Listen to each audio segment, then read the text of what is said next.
नमस्ते हिंदुस्तान, कैसे हैं आप लोग। बहुत लोगों का एक रिक्वेस्ट आया है कि मैं हिंदुस्तान की जगह भारत का इस्तेमाल करूं, तो मेरे लिए हिंदुस्तान भारत सब एक है। उन लोगों के लिए जो ये सुनना चाहते हैं नमस्ते भारत, उनके लिए नमस्ते भारत। दोस्तों, आज हम चर्चा करेंगे एक बहुत ही विशेष शांति समुदाय को लेकर। लेकिन आपको याद होगा कि बहुत वर्षों से हमारे कान तरस गए थे। आई थिंक बुजुर्गों ने का एक सपना था जो इस बार पूरा हुआ। जी हाँ, अयोध्या श्री राम मंदिर का। लेकिन आपने ये भी खबर सुनी थी कि उस वक्त एक 5 एकड़ जमीन को लेकर बहुत विवाद चल रहा था। जी हाँ, वही 5 एकड़ जमीन जो कि बाबरी मस्जिद के नाम पर मस्जिद बनवाने के लिए सरकार ने दे दी थी, जिसे कि एक भीख में दिया गया टुकड़ा मानकर बहुत लोगों ने ठुकराया था और बहुत लोगों ने इस पर टिप्पणी की थी। इतना ही नहीं, हमारे दिल्ली के सबसे महान मुख्यमंत्री केजरीवाल जी ने भी इस चीज को लेकर एक टिप्पणी की थी कि इस पे मस्जिद बनाने से अच्छा इस पे एक शेल्टर होम बना देना चाहिए। मतलब इतना दरिया दिल है वो। लेकिन अब इसी बात को लेकर बहुत सारी चीजें आ रही है। जैसे आप सबको पता है कि हमारे पृथ्वी का आकार गोल है, तो आज एक लिबरल, एक वामपंथी समुदाय ने बहुत बड़ी बात बोली। उन्होंने ये कहा कि आज तक क्यों, जब हमारे पृथ्वी का आकार गोल है, तो इस तरीके की चीजें बनाकर हम क्यों गलत करते हैं। क्योंकि हम तो जो मंदिर बनती है उनके कहने का मतलब वो त्रिकोण होती है, वो चपटी होती है, जैसा कि उन्होंने शब्द इस्तेमाल किया।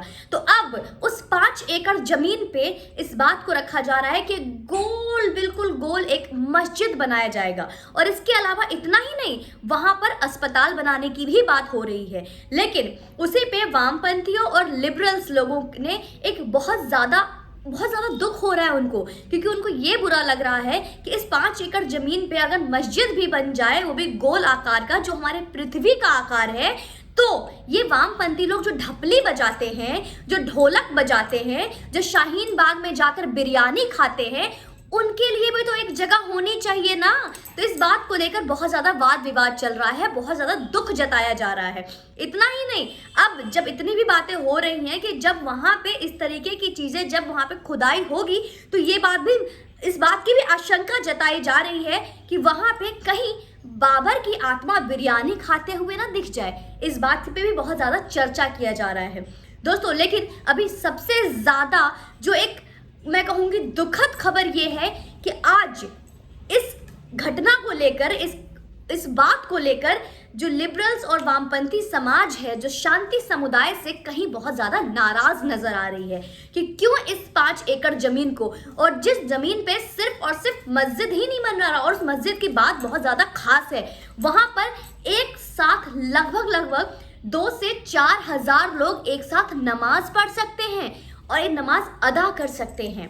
इतना ही नहीं दोस्तों, बहुत सारी बातें वहां पे और भी चीजें आ रही हैं कि इस लिबरल समाज ने बोला, और ये लिबरल समाज के साथ साथ बहुत लोग हैं जिनको मैं छोड़ना नहीं चाहूंगी, नहीं तो वो लोग बुरा मान जाएंगे, क्योंकि ये लोग स्पेशली सोशल मीडिया पे भी बहुत ज्यादा एक्टिव रहते हैं। जैसे आपने अभी देखा होगा कि हिंदुस्तान तेरे टुकड़े टुकड़े गैंग होंगे, चाहे ऐसी बात हो या जहां भी भारत और हिंदुस्तान, हमारे देश का टुकड़ा हो रहा हो, जहां भी देश के खिलाफ कोई शक्ति बढ़ रही हो, वहां पे एक मोहतरमा जरूर आती है नजर। जी हाँ, आप सब समझ गए होंगे, हमारी स्वरा भास्कर। जैसे आपने देख लिया किस तरीके से जहां पर ये तथाकथित ये किसान जो बैठे हुए हैं, किसान के बहरूपिये जो बैठे हुए, मैं कहूंगी, क्योंकि वो जो सच्चे और असली किसान हैं, वो तो अपने खेत में खेती कर रहे हैं, और हमारे देश की जो बुनियाद है, जो एक पिलर है, मैं कहूंगी, जिसकी वजह से मैं और आप आज अपने घर पे बैठ के आज सुकून से 2 रोटी खाते हैं, जिनकी वजह से वो अपना काम कर रहे हैं और वो अपने परिवार को, अपने बच्चे को एक सही संस्कार और संस्कृति दे रहे हैं। लेकिन जो तथाकथित जहां पे किसान बैठे हुए हैं, जो बहरूपिये बैठे हुए हैं, उसके साथ मोहतरमा आ जाती हैं उठकर स्वरा भास्कर, और उन्होंने बहुत अच्छे अच्छे शब्द बोले। तो मैं उन लोगों से, जो मेरे भाई बहनें, जो मेरे परिवार है, जिनको अभी भी ऐसा लगता था कि वो जो बॉर्डर पे बैठे वो किसान है, बहरूपिये नहीं है, उनसे मैं सवाल पूछूंगी, आज तक हिंदुस्तान में ऐसा कभी भी कोई इंसिडेंट हुआ, कभी भी कोई ऐसा घटना हुआ है क्या जो हिंदुस्तान विरोध में, हमारे देश विरोध में कहीं कुछ हो रहा हो और वहां स्वरा भास्कर आई हो? कभी भी ऐसा कुछ हुआ है क्या? और कभी भी ऐसा कुछ हुआ है जहां पे कुछ गलत हो रहा हो, चाहे वो पाकिस्तान की तरफ से बढ़ता हुआ कदम हो, चाहे वो जेएनयू में घटे जो हमने देखा हिंदुस्तान तेरे टुकड़े होंगे वो गैंग हो, वहां पे स्वरा भास्कर ना पहुंची हो। तो अब स्वरा भास्कर का वहां पहुंचना और डपली बजाना, राग से राग मिलाना, क्या अभी भी आपको लगता है कि ये हमारे देश के किसान हैं? अगर अभी भी आपको ऐसा लगता है तो मैं फिर भी कहूंगी कि आंखें खोल लीजिए दोस्तों, क्योंकि ये जो जाल बुना जा रहा है हमारे खिलाफ, इसमें आपको बच के रहना है, क्योंकि ये इतने ज़्यादा सेंसिटिव मामले पे आपको अटैक करेंगे कि शायद उस पर आप क्या बोले क्या ना बोले, इसके लिए आपको बहुत बार सोचना पड़ता है और हम इस जाल में फंस जाते हैं।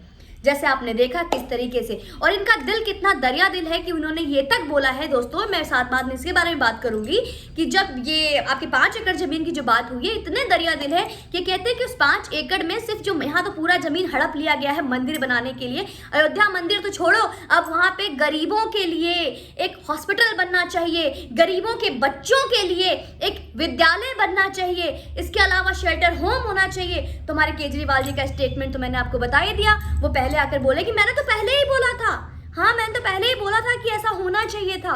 लेकिन हमारे शांति समुदाय ने बोला ना, अब गोल आकार में एक मस्जिद बनेगा जहां पे एक साथ मोर देन 2000 और 3000 पीपल एक साथ नमाज अदा करेंगे।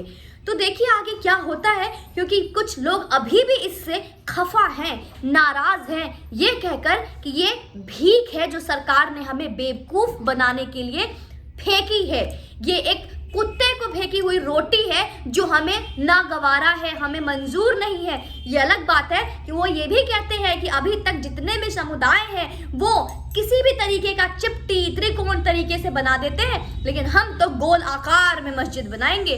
तो बहुत नई नई चीजें सामने आने वाली है और हम इस चीज़ का इंतज़ार कर रहे हैं कि ये 5 एकड़ जो फेंकी हुई टुकड़े जिनको लगती है, जो फेंका हुआ जिनको लगता है कि जो गवारा नहीं है, भीख में दी गई ज़मीन है, जो हमारे ही ज़मीन पे कब्जा करके बैठे थे। जैसे कि आपने देखा कैसे विष्णु स्तंभ को कुतुब मीनार मान के बैठे ये दुनिया आज भी समझती है कि कुतुब मीनार है। ये अलग बात है कि वो हमारा विष्णु स्तंभ है, ये अलग बात है कि लाल किला की भी सच्चाई सामने आएगी, ये अलग बात है कि ताजमहल की भी सच्चाई सामने आएगी।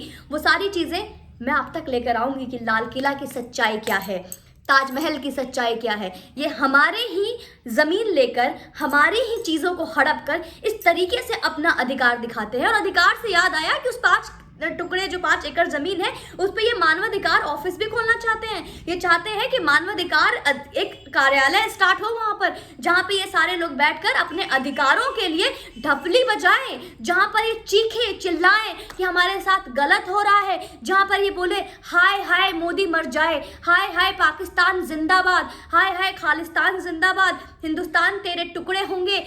और जैसे आपने देखा अब ये भी चीजें सामने आई है दोस्तों, ये तो बताना मैं आपको भूल ही गई। बहुत लोगों को ये लगता होगा कि हमारे पाकिस्तान के प्लेयर शोएब अख्तर जो रावलपिंडी एक्सप्रेस के नाम से मशहूर हैं, उनके बारे में बहुत अच्छी चीजें आई थी कि अरे ये तो बहुत अच्छे हैं, ये तो हमारे इंडिया को बहुत ज्यादा प्यार करते हैं। उन्होंने यही बोला, गजवाए हिंद के बारे में जो बोला वो देख लीजिए, और साथ में बोलते हैं कि बहुत जल्दी हमारी फौजें, हमारी सेना आगे कूच करेगी और कश्मीर को जीत कर लाएगी, और इसके आगे कश्मीर को जीतने के बाद भी आगे बढ़ेंगे और ये कारवां आगे बढ़ता रहेगा। कश्मीर को जीतने के बाद ये कारवां कहाँ तक आगे बढ़ेगा और किसको जीतने की बात करते हैं ये शोएब अख्तर, जिसको हम रावलपिंडी एक्सप्रेस के नाम से बहुत ज़्यादा इज्जत करते थे कि चलो पाकिस्तान में कोई तो इंसान जिंदा है, लेकिन नहीं। तो दोस्तों अपने आस पास आँख कान खोल के रहिए। कोई भी आपके आगे पीछे अगर आपको लगता है कि बहुत अच्छा है, बहुत अच्छा बनने की कोशिश कर रहा है, तो याद रखिए कि आपके आसपास क्या हो रहा है, किस तरीके से, कैसे एक इंसान सोनू बन जाता है अख्तर से, कैसे एक इंसान राहुल बन जाता है साहिद से।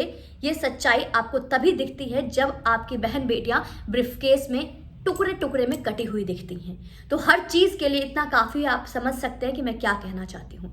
तो प्लीज़ मैं आपसे बार बार यही रिक्वेस्ट करती हूँ कि प्लीज़ जागिए और अपने देश के लिए, अपने धर्म के लिए आवाज़ उठाइए। जय हिंद, वंदे मातरम, जय श्री राम।